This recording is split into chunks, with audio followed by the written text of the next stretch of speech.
บายดีอาจารย์สุดาวันวันนี้พวกน้องจะมารายงานเกี่ยวกับโปรแกรม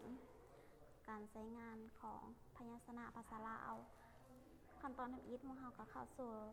รายการจะเป็นหน้าแบบนี้คลิกเข้าไป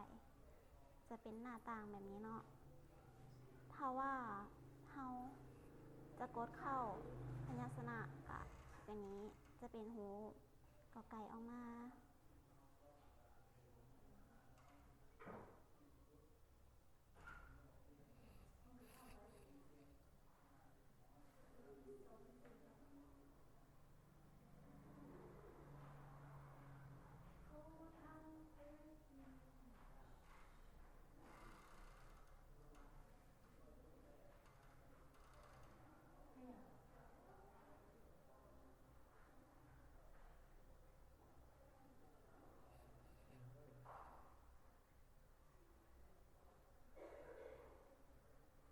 ก็จะเป็นหูลักษณะแบบนี้